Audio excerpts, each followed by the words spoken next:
नमस्कार दोस्तों, हमारा टॉपिक चला था भारतीय वनतंत्र। भारतीय वनतंत्र में हमने 2 वनतंत्र देख लिए थे और तीसरा हमारा वनतंत्र है उष्णकटिबंधीय कांटेदार या मरुस्थलीय वन। इनकी खास बात क्या होती है? इन वनों की औसत वार्षिक वर्षा कितनी होती है? 50 सेंटीमीटर से कम होती है। इनका एरिया क्या होता है भारत में? तो भारत में ये वन कहाँ पाए जाते हैं? तो ये दक्षिण पश्चिम पंजाब में पाए जाते हैं, हरियाणा में पाए जाते हैं, राजस्थान, मध्य प्रदेश, वेस्ट यूपी और गुजरात में पाए जाते हैं। यहाँ के प्रमुख वृक्ष कौन कौन से हैं? तो यहाँ के प्रमुख वृक्ष हैं बबूल, बेर, खजूर, खैर, खेजड़ी और पलास। यहाँ के प्रमुख वृक्ष हैं। अगला पर्वतीय वन। तो पर्वतीय वन मुख्यतः कितने प्रकार के होते हैं? तो पर्वतीय वन मुख्यतः 2 प्रकार के होते हैं। पहला कौन है? उत्तरी पर्वतीय वन, इसमें मुख्यतः हिमालयी क्षेत्र आएगा, और दक्षिणी पर्वतीय वन, ये प्रायद्वीपीय क्षेत्र के वन पाए जाएंगे। तो उत्तरी पर्वतीय वन, इसमें मुख्य आधार क्या रहता है? हाइट, ऊंचाई। तो यहाँ 3 प्रकार की ऊंचाइयों के आधार पर वन पढ़ते हैं। पहली ऊंचाई है 1500 से 1750 मीटर की ऊंचाई पर पाए जाने वाले वृक्ष। यहाँ के मुख्य वृक्ष कौन से होंगे? तो ओक, चेस्टनट और चीड़। अगला है 1750 से लेकर के 3000 मीटर की ऊंचाई पर पाए जाने वाले वृक्ष। इसमें मुख्यतया 2 वृक्ष आते हैं। कौन कौन से? ब्लू पाइन और स्प्रूस। अगला है 3000 से लेकर के 4000 मीटर की ऊंचाई पर पाए जाने वाले वृक्ष। इसमें कौन कौन से वृक्ष आते हैं? तो इसमें वृक्ष आते हैं जूनिपर, पाइन, बर्च और सिल्वर फर। अच्छा, अगर इससे ज्यादा ऊंचाई हो गई, मीन्स 4000 से ऊपर ऊंचाई हो गई, तो अधिक ऊंचाई पर पूर्णतया बर्फीला क्षेत्र पड़ेगा। तो पूर्णतया बर्फीले क्षेत्र में कौन से पाए जाते हैं? तो अधिक ऊंचाई पर टुंड्रा वनस्पतियां पाई जाती हैं, जैसे लाइकेन वगैरह, शैवाल वगैरह। अगला आता है दक्षिणी पर्वतीय वन। दक्षिणी पर्वतीय वनों का मुख्यतया जो एरिया होता है वो कितना होता है? तो वो होता है एरिया पश्चिमी घाट और नीलगिरी पर्वत, ये वृक्ष यहाँ पाए जाते हैं। अच्छा, एक खास बात और है कि जो यहाँ के वृक्ष हैं ये बड़े इंपॉर्टेंट हैं, याद कर लीजिएगा। यहाँ के वृक्ष कौन कौन से हैं? तो मैग्नोलिया, लॉरेल और सिनकोना यहाँ के प्रमुख वृक्ष हैं। सिनकोना से ही मलेरिया की दवा बनाई जाती है, इसकी छाल से। अच्छा, ये कहाँ? तो ये जो दक्षिणी पर्वतीय वन है, ये पर्वत 2 प्रकार के होंगे, एक तो निचले क्षेत्र वाले और दूसरा ऊंचाई पर। तो पर्वतीय क्षेत्र में अगर अधिक ऊंचाई है तो वहाँ कौन से वन पाए जाते हैं? शीतोष्ण वन पाए जाते हैं। और थोड़ा निचले वाले क्षेत्र में कौन से वन पाए जाते हैं? उपोष्ण, जिसको कहते हैं सब ट्रॉपिकल फॉरेस्ट, और इसको टेम्परेट फॉरेस्ट। एक नोट करके पॉइंट लिख लीजिएगा, नीलगिरी और अन्नामलाई पर्वत पर जो शीतोष्ण वन पाए जाते हैं उन्हें मुख्यतया क्या कहते हैं? तो उन्हें कहते हैं सोलास। ये कई बार एग्जाम में पूछा गया है, तो इसको जरूर याद कर लीजिएगा, ठीक है। तो अगला वन हमारा है मैंग्रोव वन। इन्हीं वनों को क्या कहते हैं? डेल्टाई वन कहते हैं, या इन्हीं को क्या कहते हैं? ज्वारी वन। इनकी खास बात क्या है? तो इनका जो एरिया है ये मुख्यतया कहाँ पाए जाते हैं? तो ये उष्ण और उपोष्ण क्षेत्रों के तटों पर पाए जाते हैं, या तो जो एस्चुअरी क्षेत्र होते हैं जिनको ज्वार नदमुख कहते हैं वहां पाए जाते हैं, या तो ये लैगून क्षेत्रों में पाए जाते हैं। अच्छा, और खास बात क्या है कि ये जो मैंग्रोव वन है, विश्व का लगभग 40% मैंग्रोव क्षेत्र कहाँ है? तो ये साउथ ईस्ट एशिया या साउथ एशिया में है। दुनिया के जितने भी वन हैं मैंग्रोव वन, अगर उनको 100% मान लिया जाए तो उन 100% में 40% एरिया कौन कवर करता है? तो साउथ ईस्ट एशिया और साउथ एशिया कवर करते हैं। ये जो मैंग्रोव वन है ये दुनिया के लगभग 123 देशों में पाए जाते हैं, और इनका जो सबसे बड़ा क्षेत्र है ये अपना कहाँ है? भारत में सुंदरवन डेल्टा, वेस्ट बंगाल में है इनका सबसे बड़ा क्षेत्र। अच्छा, और खास बात क्या है कि इन वनों के लगभग 70% भाग पर किसकी खेती की जाती है? तो चावल की खेती की जाती है। तो इसका मतलब ये क्षेत्र किसके उत्पादन के लिए प्रसिद्ध है? चावल की कृषि के लिए प्रसिद्ध है। और खास बात क्या है कि आप देखोगे कि इनकी जड़ें जो होती है मैंग्रोव वनों की, तो पानी भर जाता है, उसके बाद जब पानी यहाँ का गायब हो जाता है तो इनकी जड़ें निकल आती हैं। यहाँ की जो जमीन होती है वो छिद्र विहीन होती है, इनमें छिद्र नहीं होते हैं, और जड़ें क्या होती हैं? बाहर निकल आती हैं।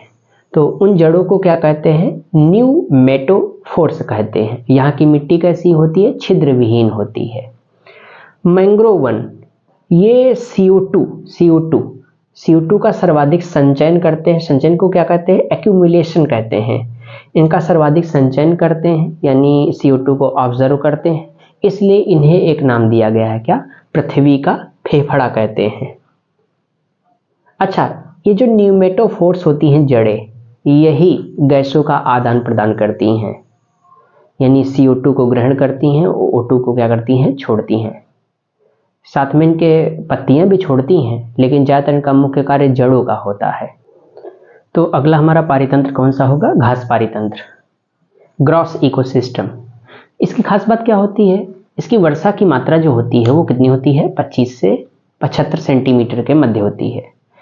और जो इसका एरिया है वो मुख्यतः कौन सा होता है? तो पृथ्वी पर इसका एरिया कौन सा पाया जाता है? उष्णकटिबंधीय क्षेत्र और शीतोष्णकटिबंधीय क्षेत्र, अर्थात ये दोनों क्षेत्रों में पाया जाता है। घास पारितंत्र ध्रुवीय क्षेत्रों में नहीं पाया जाता है। वहाँ कौन सा क्षेत्र पाया जाता है? वहाँ टुंड्रा नामक वनस्पतियाँ पाई जाती हैं, जैसे लाइकेन वगैरह।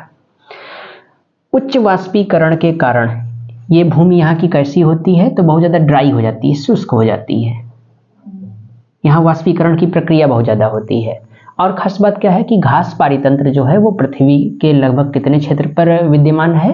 तो लगभग 20% क्षेत्र पर ये विद्यमान है। घास पारितंत्र मुख्यतया किसके लिए प्रसिद्ध है? तो ये दुग्ध और चमड़ा उत्पादन के लिए प्रसिद्ध है, अर्थात यहाँ का मुख्य आधार क्या है? दुग्ध और चमड़ा उद्योग इस घास पारितंत्र का मुख्य आधार होता है। और यहाँ घास पारितंत्र में मुख्यतया रेंगने वाले जीवों को क्या कहते हैं? सरीसृप कहते हैं, तथा कीटों की प्रजातियां पाई जाती हैं यहाँ मुख्यतया। इस पारितंत्र में मुख्यतया चारण, ग्रेजिंग ज्यादा होता है, क्योंकि ये देख रहे होंगे दुग्ध और चमड़ा, अर्थात ये जानवर यहाँ बहुत ज्यादा होते हैं। अच्छा, कुछ दुनिया में क्षेत्र हैं और वहाँ के कुछ घास के मैदान हैं जिनका नाम है वो मुख्यतः ये हैं। जैसे उत्तरी अमेरिका में शीतोष्ण घास के मैदानों को क्या कहते हैं? प्रेरी कहते हैं। और यूरोप के शीतोष्ण घास के मैदानों को क्या कहते हैं? स्टेपीज कहते हैं। अफ्रीका के शीतोष्ण घास के मैदानों को क्या कहते हैं? वेल्ड कहते हैं। ऑस्ट्रेलिया के शीतोष्ण घास के मैदान डाउन्स कहलाते हैं और न्यूजीलैंड के शीतोष्ण घास के मैदान कैंटाबरी कहलाते हैं। ऐसे ही यूरोप में 2 देश देखेंगे आप, हंगरी और रोमानिया। वहाँ के मुख्यतया 2 देशों में मुख्यतया शीतोष्ण घास के मैदानों को क्या कहते हैं? पुष्टाज। लेकिन अगर बात आए यूरोप की कि यूरोप में शीतोष्ण घास के मैदानों को क्या कहते हैं, तो क्या होगा? स्टेपीज होगा। अच्छा, अफ्रीका में जो मुख्यतया क्या पाया जाता है? तो सवाना घास के मैदान पाए जाते हैं। कैसे होते हैं? उष्णकटिबंधीय होते हैं। एशिया में भी सवाना घास के मैदान पाए जाते हैं। स्टेपी घास के भी मैदान पाए जाते हैं। वेनेजुएला में उष्ण घास के मैदान पाए जाते हैं, जिन्हें क्या कहते हैं? लानोज कहते हैं। ऐसे ही ब्राजील में भी उष्ण घास के मैदान पाए जाते हैं, जिन्हें क्या कहते हैं? कैंपोज कहते हैं। तो घास पारितंत्र ये समाप्त हुआ। क्लास कैसी लगी कमेंट करके जरूर बताइएगा। अगला हम लोग टॉपिक जो पढ़ेंगे वो हम लोग पढ़ेंगे मरुस्थलीय पारिस्थितिक तंत्र, जो कि हमारे कौन सी क्लास होगी? नेक्स्ट क्लास होगी। और आप लोग नोट्स जरूर तैयार करते रहेंगे, बराबर लिखते रहिएगा। वीडियो देख करके ही चुपचाप बंद मत कर दीजिएगा, लिखते रहिएगा नोट्स। अगर वीडियो अच्छी लगी हो तो शेयर जरूर कीजिएगा और हमारे चैनल को सब्सक्राइब जरूर कीजिएगा।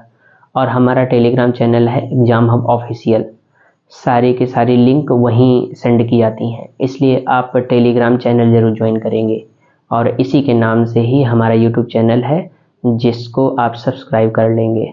सारी नोटिफिकेशन आपको मेरे टेलीग्राम चैनल पे मिल जाएंगी। अदर क्लासेस भी चलती हैं, तो ज़्यादा से ज़्यादा जुड़िए आप और लोगों को जोड़िए और इसका बेनिफिट उठाइए, क्योंकि क्लास बहुत बेहतरीन तरीके से यहाँ पर चलती हैं मेरे द्वारा। क्लास कैसी लगी कमेंट में ज़रूर बताइएगा। तब तक के लिए धन्यवाद। मिलते हैं अगले टॉपिक के साथ, जो कि हमारा होगा मरुस्थलीय पारिस्थितिक तंत्र। इसी के साथ साथ हमारा स्थलीय पारिस्थितिक तंत्र समाप्त होगा और हम लोग चले जाएंगे जलीय पारिस्थितिक तंत्र की ओर।